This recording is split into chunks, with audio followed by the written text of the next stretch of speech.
Welcome back to the Gas Compression Podcast. I'm excited to have back on Brent Haight from the Gas Compression Magazine. Very happy to be here. Very happy to be back on the show. Thank you. Thank you for having me. Yes. So we are going to talk when this episode actually airs. The December issue will probably have already made its way to your mailbox or inbox.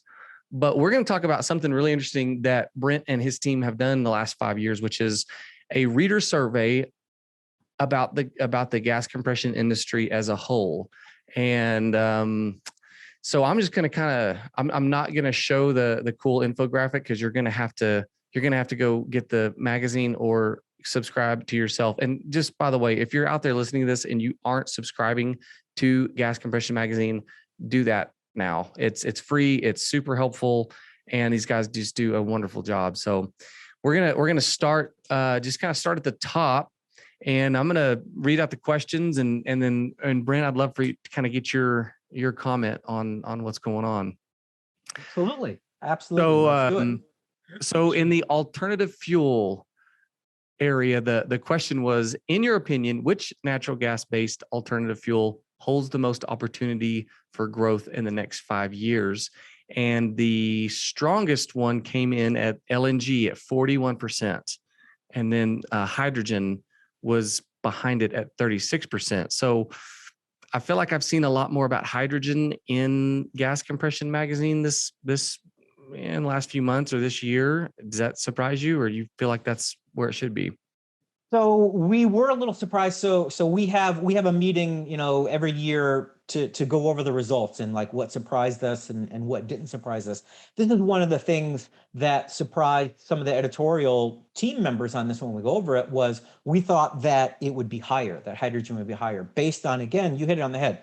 Every month we dedicate pages. It's called the Hydrogen Report. We've been doing that for the past year. Mm-hmm. And every time you open a newspaper, open a magazine, regardless if it's an industrial or if it's, a business paper, hydrogen is really taking off around the world. So we were surprised by this, that it wasn't the number one, but it is absolutely higher than it has been in the past. And I think that next year, I'll be curious to see, I would put my money on hydrogen overtaking LNG in this question and in this result. The other thing that was interesting that we talked about is the top right in answer was renewable natural gas. So one of the things that we do every year with this survey is we allow people to do write-in answers, because that also helps us keep our thumb on the pulse, if you will. And okay, what do we need to add? So if we add this as one of the multiple choice things, if we add RNG next year, how's that going to affect the hydrogen versus LNG versus CNG versus RNG? So yeah, a little bit just for the people listening and people who might not be familiar with it, a little bit about the survey. We try to make it as simple as possible. It's multiple choice answers. We shoot it to our subscriber base. We put it in every LinkedIn and social media channel that we are members of and groups of. And what I really like about this, the idea behind this survey when we started it 5 years ago, is our editorial team has the opportunity to talk to business leaders and to operators and things like that. This was an opportunity to maybe give a voice and hear from people who we wouldn't necessarily have the opportunity to talk to. So some of the mechanics, for example. So I love the opportunity when I'm at a conference and there are people who are in the field working on it and having conversations with them. That's rare. We're mostly in the air-conditioned, temperature-controlled comfort of boardrooms, conference rooms, things like that. So we can kind of identify when we look at the answers and look at where it's coming. There is a very strong representation of people who are they're working it. They're working the tools. They're out in the field. They're getting sunburn. They're getting frostbite to keep this machinery running. So what we really like about this is that it, in our opinion, and obviously we're very biased, it provides a really great overview snapshot of the industry, because you've got all the stakeholders involved, from the white collar workers to the mechanics to everything in between. So at any rate, so that's that, a little bit of background. So that's awesome. Do you know how many people took the survey? I would have to look and see. I would say we probably had about 1,500 to 2,000 Man, that's great. responses. That's awesome. So this goes up. This goes up about November 1st, and we have it up for about 2.5, 3 weeks. We shoot it to all of our databases. This goes out to a lot of people. Like the reach on this thing gets into the like 15, 20, 30,000. Like if you look at where we place it. So, we would love to have even more participation, but let's be honest, how many people take the time to do an online survey or anything like that? So that's why we try to make it, it's usually, I think this year was the most, it was 14 questions and it's all multiple choice. And we try to make it easy as possible. So, all right. So next year, if you're listening to this around November, be looking for it. It takes a couple of minutes. So we joke with people. It's like in less than the time it takes for you to make a pot of coffee, you can have this thing done. And so like your morning routine, start your coffee pot, take the survey, go fill your cup of coffee, and you're done. And your voice is being heard and you're participating in an industry-wide dialogue. So, all right, let's dive back in. Sorry, I got off topic, but I thought it was worth giving a little bit of background information. No, I agree. Okay, so in the environmental range, which is always coming up in my talks with people. So my company is blank, the push toward environmental, social, and governance, ESG. So the pretty out there, almost half, 48% said complying with. So my company is complying with the push toward environmental, social, and governance versus second place was embracing with 28%. And then leading 17% and 7% resisting. So what do you, is that year after year? Is that about what you see?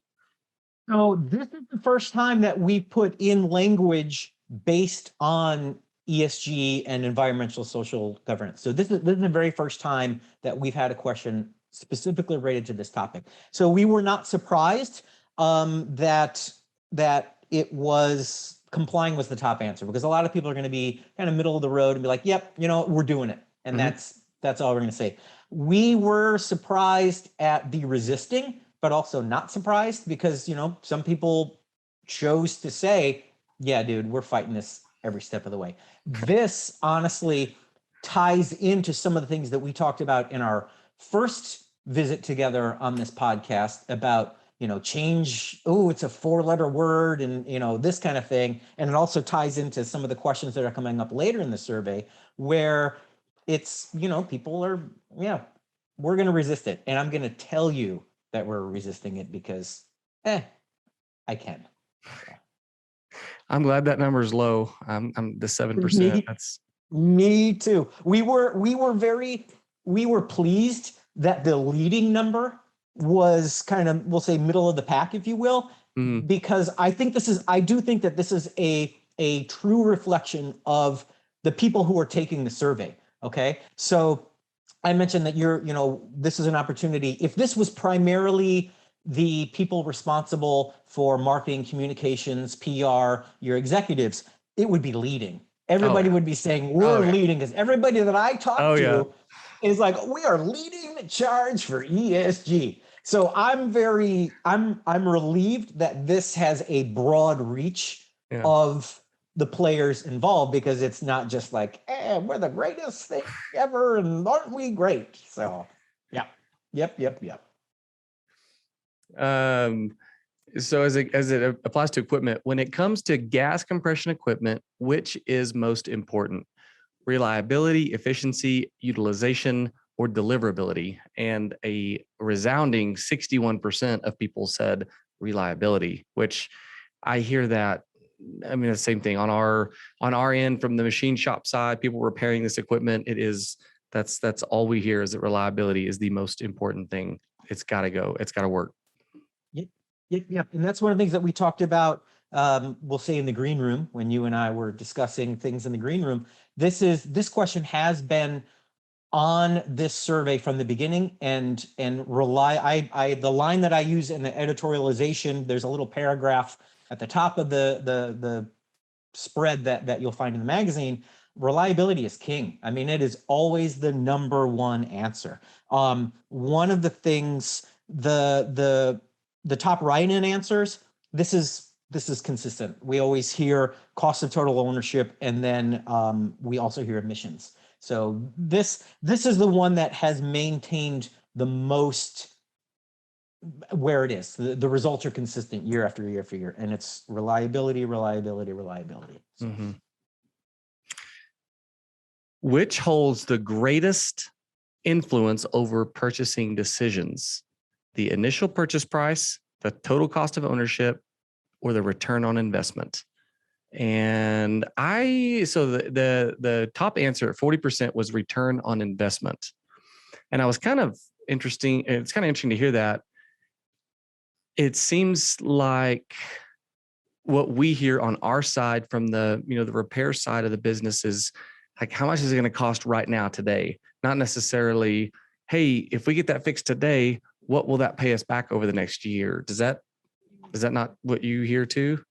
That is absolutely what we hear. And when you look at the other one that comes in more in conversations is the fleet makeup. I hear a lot of times, if I'm already operating 6 machines that are Cat aerial or 15 machines that are Cummins aerial or Waukesha, something like that, they're going to fit in. They want to keep that consistent so that from a parts standpoint, things like that. Mm-hmm. So this one is usually in the past, it rotates between total cost of ownership and return on investment. But ultimately it comes into bigger picture, longer term, as opposed to like what you commented and what I've seen talking to people, there's the immediacy of it where it's like, what does it cost out of the gate? What does it cost? Whatever. So this is encouraging that more people in the broader realm of the industry are thinking bigger picture and not just through this immediate little window of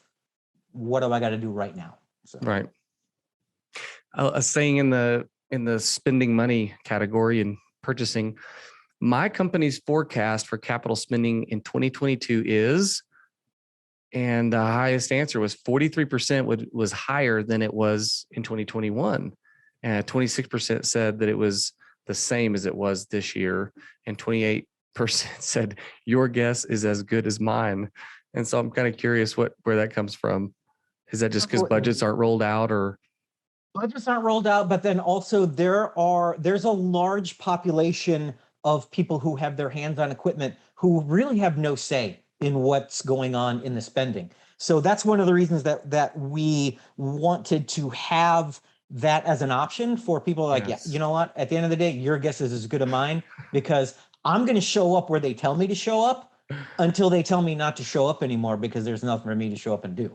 So that's exactly why we have that there. But like one of the things, worth pointing out is between that with the capital spending and then one of the top questions, when I say top questions, I've got a different printout than what you have. In the forecast for, next year, gas compression will be better than, the same as, or worse than. The capital spending and the better than are there's optimism there. This is a very optimistic group. Capital spending is going to be greater than it was last year, and the industry is going to be better than it was last year. Now, it seems like those are obviously the default answers given what we're coming out of in terms of the decline in the marketplace and with COVID and this and that. But over the last 5 years, these are the answers that are the top in these categories. People are looking ahead and thinking, it's going to be better than next year, or next year's going to be better than this year, even in boom years. And then even in just the pits of despair, it's going to be better than next year. So we are definitely an optimistic bunch. So I love that. I'd rather be an optimist than a pessimist. Amen. So what is the most desirable way to maximize the investment in critical machinery? And the top answer, which is real close to the second, 31% said improve machinery performance. 30% said reduce operating costs. So that seems like the chicken and egg scenario, right? Exactly right. Yep, that's exactly right. And this is another one over the last 5 years. These toggle back and forth, but it's always the top two.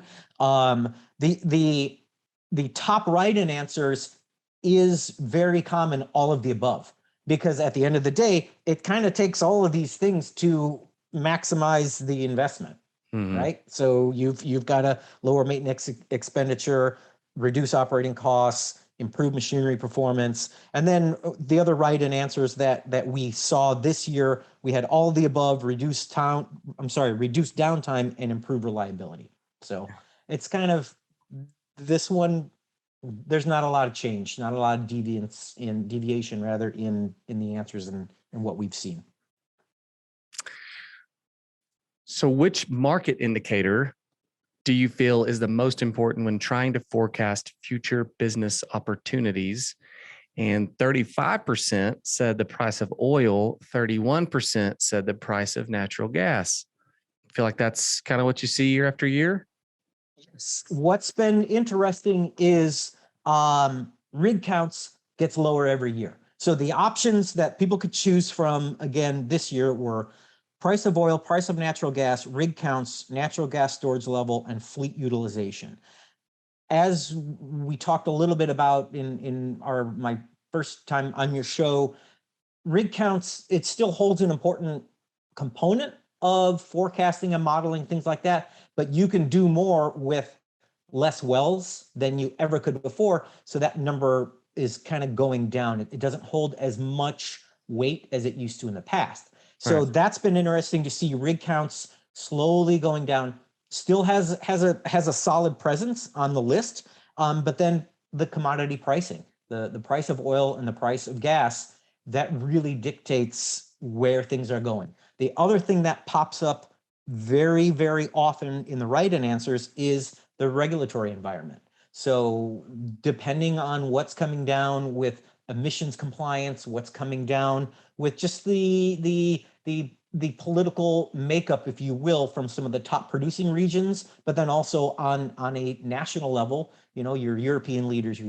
US leaders, things like that, people are paying attention to what's going on the regulatory front, and that holds an influence over what we're predicting the market's going to do.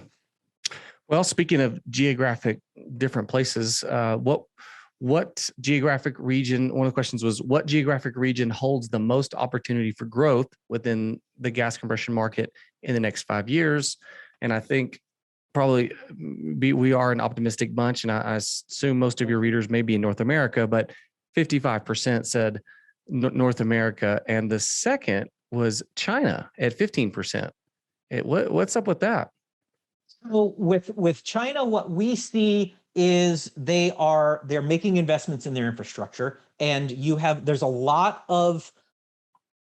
there's a significant segment of the population of China that doesn't have infrastructure to support it. So you have all kinds of different means of fuel and resources that are coming in, trucking in some LNG and things like that. China is investing in its infrastructure, pushing it out farther, and so there's opportunity there. So on that element from the infrastructure build out, also then just the investments that China is making in its own oil development, its own exploration, its own gas development, things like that, people are seeing opportunity there. So one of the things that's interesting, our readership, you're correct, our readership is about 60% North America. And then you've got about 15, I'm looking to see if I have a thing sitting right on the corner of my desk, but I don't. We're right about maybe 10 to 12% is Europe. Then the remainder is spread out through like Russia, Asia, Middle East, 1% Africa. That's kind of the geographic breakdown of our readership. Now, when you kick something out onto the web like we did, that skews everything because someone could be in Antarctica and responding to this. We don't know. But so year over year, North America is the number one answer. And I believe that has more to do with just the abundance of gas that we are sitting on, thanks to the shale plays and thanks to the robust fracking activity that we have here. And until that changes elsewhere, North America will continue to be the number one geographic opportunity in the years ahead. You're seeing some things. I'm working on an article right now where like Saudi Arabia is making investments in their shale and doing some very big budgets things like that are some very big projects spending a lot of money to develop their shale fields and get into the LNG export arenas and things like that. That might skew some data going forward. Time will tell. But for the foreseeable future, based on what we have, the infrastructure we have in place, and the increasing demand around the world for clean energy, reliable energy, US is set up. We've got the infrastructure to get the gas. We've got the infrastructure in place to export the gas. So it's going to continue to be the land of opportunity for gas compression for the foreseeable future. Yes. This may be a stupid question, but I don't ever hear anything about China. Do they have many natural resources in the ground? So their natural resource is coal. A lot of it is coal. So like a lot of their power generation, things like that is coming from coal. But with the change in the emissions landscape and the realization that, you know, climate change is real and human activity is causing some fundamental changes to the planet, China is realizing their place in this and is making the investment. They're making the commitment to reduce their reliance on coal and making the investments to now, instead of importing natural gas and LNG and having these plants run on natural gas that they have to import, what can we do? So they're introducing some of the technologies, bringing in outside investors to develop and work the resources that they have. So. What is the greatest challenge facing the gas compression industry today? And this is a tie with 26% of people saying environmental and 26% of people saying fear of change. What do you think about that? Okay, so this one requires a little bit of explanation. All right. Right. This is the first time that we have ever done an open-ended question. So earlier in my remarks, I said, oh, it's multiple choice. One of the things that we did this year was we wanted to not influence what the answers were in what people see as the challenge. So as I commented earlier, I have the opportunity to talk to a lot of people. A lot of times, again, it's executives, it's engineers, it's things like that. Given that this is an opportunity to speak to all of the stakeholders within this, we wanted to have it to where, all right, what do you think the biggest challenge is? One of the things that I do, I end every interview that I do, whether it's a new facility, a new project, or whatever it is, I have the opportunity that I'm sitting down with a business leader. I ask them, in your opinion, I ask them this question: what is the biggest challenge facing the industry? A lot of times they do a really great job of pivoting to whatever it is that we're talking about, that's marketing 101. You're going to just do that. So that's why when we sat down to come up with the questions, we're like, let's do it. What's the worst that can happen? Well, we got some very positive feedback. And what we ended up doing is we took all of the answers and we looked for themes that we could put them into. So we put them into 5 categories, if you will: environmental, fear of change, infrastructure/capital investment, personnel, and political. Now, there are answers that could possibly go into various buckets, but this was sort of, we've got the editorial team, this is our survey, so we're putting it into this bucket. This is why. This is not the most scientific survey that you are ever going to encounter in your life, but Sure. We feel like it's pretty accurate and pretty good. So one of the things that I have with me prepared to share with the listeners of this is some of the top right-hand answers for each of these categories, so you can give you an idea of what environmental means as far as the greatest challenges facing the industry today is environmental, or fear of change, or infrastructure capital investment. So as you said, environmental and fear of change, they were the top answers at 26%. So a sample answer under environmental is climate change. And then another top answer is environmental compliance. All right. So the biggest challenge facing the industry today is environmental compliance. So we took that as, we've got to fit these new standards, these new regulations that are coming in, right? Fear of change now, some of the top right-in answers are examples of the answers. If you ask me, the greatest challenge facing the gas compression industry today is change.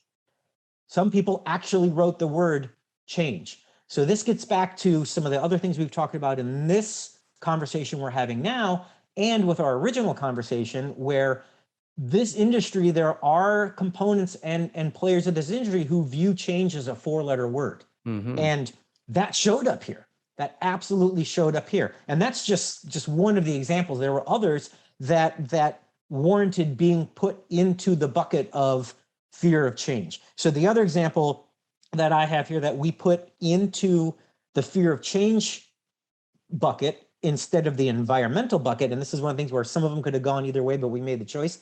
There was a right-in answer that, if you ask me, the greatest challenge facing the gas compression industry today is blind acceptance of renewables.